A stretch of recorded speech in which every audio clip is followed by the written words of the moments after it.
बिस्मिल्लाहिर्रहमानिर्रहीम।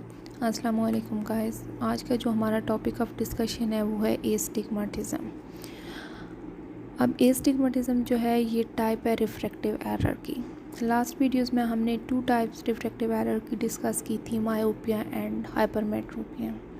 अब मायोपिया में क्या होता है कि जो पैरेलल रेज ऑफ लाइट एक नॉन अकोमोडेटिंग रिलैक्स आई में एंटर्ड होती हैं तो वो इन फ्रंट ऑफ रेटिना फोकस होती हैं, और इन केस ऑफ हाइपरमेट्रोपिया ये जो पैरेलल रेज ऑफ लाइट जो नॉन अकोमोडेटिंग रिलैक्स आई में एंटर्ड होती हैं तो ये बिहाइंड द रेटिना फोकस होती हैं। बट दोनों कंडीशन में क्या होता है कि एक सिंगल पॉइंट फोकस बनता है। लेकिन एस्टिग्मेटिज़म में क्या है कि जब ये पैरेलल रेज ऑफ लाइट एक नॉन अकोमोडेटिंग रिलैक्स आई में एंटर्ड होती हैं तो ये एक सिंगल पॉइंट फोकस नहीं बनाती बल्कि एक लाइन फोकस बनाती हैं ऑन और नियर द रेटिना।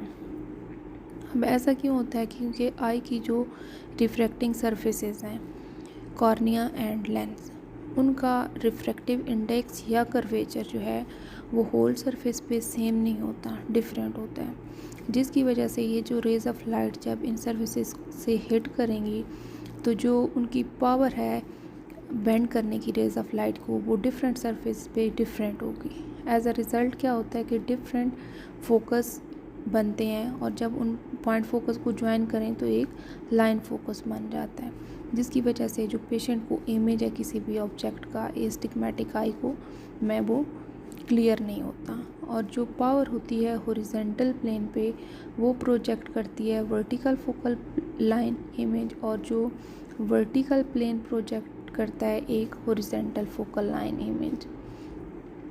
हम जैसे कि इस फिगर में देखें, टॉरिक सरफेस है, जब parallel raise of light hit हो रही हैं तो ये डिफरेंट फोकल लाइन बना रही हैं। ये फर्स्ट फोकल लाइन है एंड सेकंड फोकल लाइन, और इन दोनों लाइन के जो डिफरेंस है उसको सर्कल ऑफ लीस्ट कन्फ्यूजन कहते हैं। एटियोलॉजी क्या है कि कॉर्निया में क्या होगा, अनइक्वल कर्वेचर होगा और रिफ्रैक्टिव इंडेक्स होगा ऑन इट्स इंटीरियर सरफेस।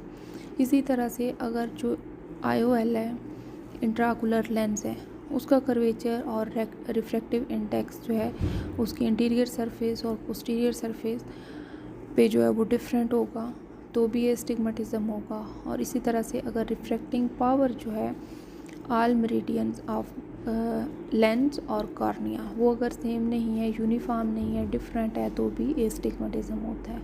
और अगर जो प्रिंसिपल मेरिडियन है वो are the meridian of greatest and least refracting power होंगे, मीन्स के जो डिफरेंट मेरिडियंस पे जो पावर है वो अगर सेम नहीं होगी तो भी एस्टिग्मेटिज़म होता है।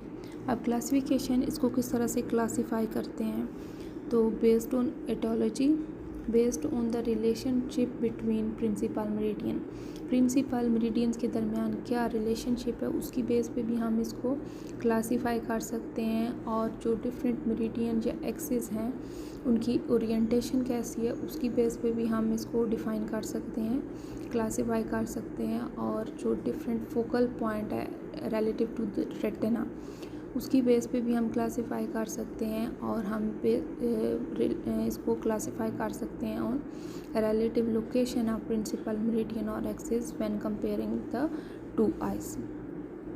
लेंटिकुलर एस्टिग्मेटिज़म में क्या होता है कि जो क्रिस्टलाइन लेंस है उसकी पावर अनइक्वल होती है उसकी सरफेस या उसकी डिफरेंट लेयर्स में, तो जो कंडीशन या जो रिफ्रैक्टिव स्टेट आती है उसको लेंटिकुलर एस्टिग्मेटिज़म कहते हैं। देन रेगुलर एस्टिग्मेटिज़म, जब दो प्रिंसिपल मेरिडियंस जो हैं वो परपेंडिकुलर हों एक दूसरे के तो इसको रेगुलर एस्टिग्मेटिज़म कहते हैं। और जो मोस्ट केसेस हैं एस्टिग्मेटिज़म के वो रेगुलर एस्टिग्मेटिज़म के हैं, और 3 टाइप्स हैं इसकी, with the rule astigmatism, against the rule and oblique astigmatism. With the rule astigmatism में क्या होता है कि जो वर्टिकल मेरिडियन है कॉर्निया का वो ज़्यादा कर्व्ड होता है, और जो मायोपिक पावर होती है वो ज़्यादा होती है वर्टिकल मेरिडियन में। For example this -3 dioptre cylinder जो है वो 180 डिग्री पे होगा। और most common type of astigmatism based on the orientation of meridian, ये सबसे ज़्यादा कॉमन टाइप है।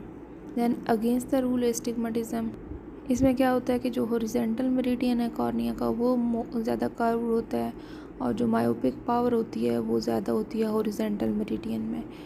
फॉर एग्जांपल अगर -3 डायोप्टर का सिलेंडर है तो ये 90 डिग्री पे होगा।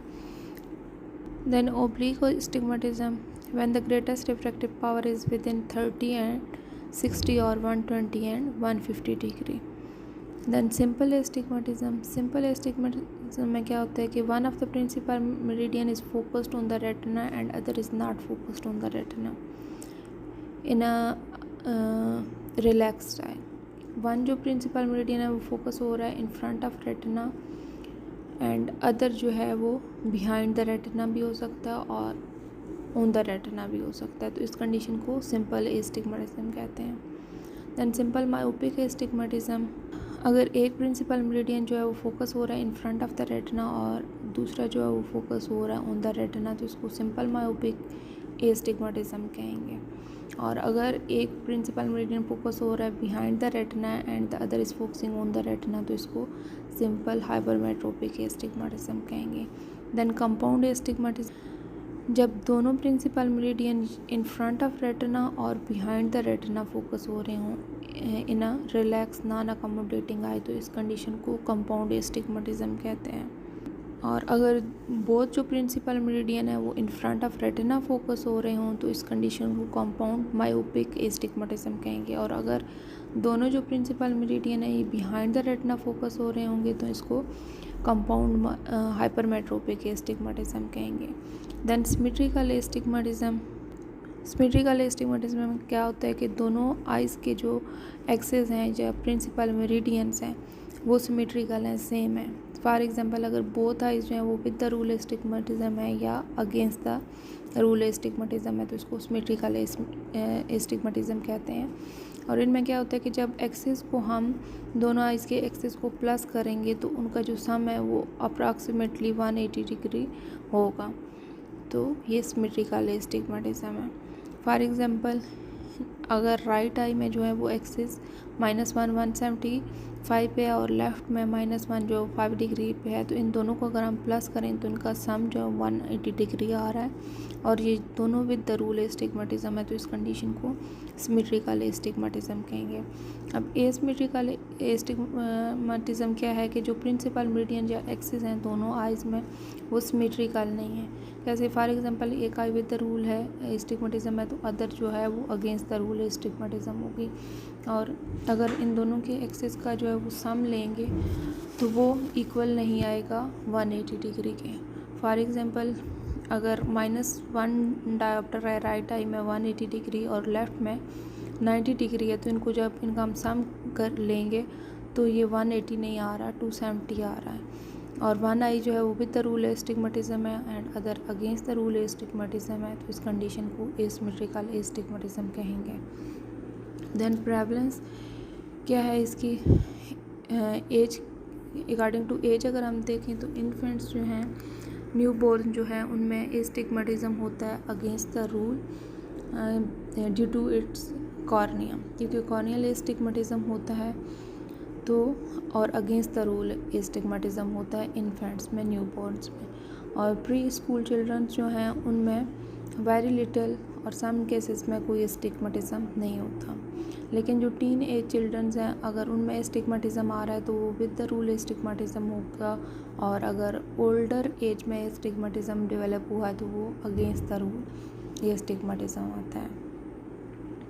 देन जेंडर, कोई भी जेंडर हम क्लासीफाई नहीं कर सकते कि कौन से जेंडर में ये ज़्यादा होता है, मेल फीमेल ऑलमोस्ट इक्वली होता है, कोई इसमें डिफ्रेंशिएशन नहीं है। देन एथनिसिटी, हाई प्रेवलेंस होती है नॉर्थ अमेरिकन्स में, और एशियन इन्फेंट्स जो हैं उनमें अगेंस्ट द रूल एस्टिग्मेटिज्म होता है। कॉकेशियंस इन्फेंट्स में जो है वो अगेंस्ट द रूल एस्टिग्मेटिज्म होता है। इंसिडेंस क्या है कि जर्नल ट्रेंड क्या है, for older adult the average rate of change toward against the rule astigmatism is less than और equal to 0.25 dioptre every 10 years. Then visual equity,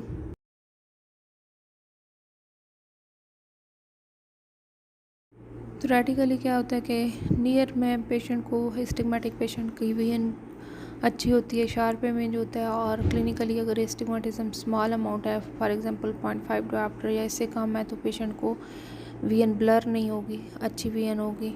अगर simple compound myopic astigmatism है तो accommodation से retinal image जो है वो ज़्यादा blur होगा, क्योंकि पेशेंट जब अकोमोडेट करेगा तो फोकस ज़्यादा ब्लर होगा। लेकिन जो सिंपल और कंपाउंड हाइपरोपिक एस्टिग्मेटिज्म है उनमें क्या होता है कि अकोमोडेशन से वीएन इम्प्रूव करती है। और मिक्स एस्टिग्मेटिज्म में क्या होता है कि विजुअल इक्वालिटी अच्छी होती है as compare to simple compound hyperopic and myopic and may not need much accommodation. इसमें कुछ ज़्यादा अकोमोडेशन भी नहीं चाहिए होती। Then spherical and astigmatic emmetropia का अगर कंपैरिजन लें तो अगर मायोपिया और एब्सोल्यूट हाइपरमेट्रोपिया है तो उसको अगर हम मल्टीप्लाई करें बाय फैक्टर ऑफ 2 तो it's equal to astigmatism. For example अगर मायोपिक -0.5 या हाइपर 0.5 डायोप्टर का है तो वो इक्वल होगा -1 एस्टिग्मेटिज्म या +1 एस्टिग्मेटिक एरर के। सिम्टम्स क्या होते हैं? Distorted vision for distance and near, lidar confusion होती है, एस्थेनोपिक और सिम्टम और ऑकुलर फिटीग होती है due to constantly squinting to clear up distorted vision, headache होता है, स्क्विंटिंग आइज होती हैं। साइन क्या है? Decreased visual equalities at distance and near. और क्लिनिकल टेस्ट कौन से किए जाते हैं? क्लिनिकल टेस्ट में विजुअल इक्वालिटी टेस्ट है for distance and near, then auto refractive किया जाता है, क्रेटोमीट्री की जाती है to measure the amount of astigmatism, retinoscopy जो है most reliable source of information है for cylindrical power, then monocular subjective refraction जब की जाती है तो जैक्सन क्रॉस सिलेंडर जो है वो मोस्ट इम्पॉर्टेंट टेस्ट है। मैनेजमेंट कैसे की जाती है? Cylindrical lenses and spherocylindrical lenses in spectacle and contact lens for simple astigmatism and compound astigmatism respectively। Refractive surgery भी की जा सकती है, कॉन्टैक्ट लेंस भी प्रिस्क्राइब किए जाते हैं, toric soft contact lens and rigid gas permeable contact lens in case of astigmatism. Thank you.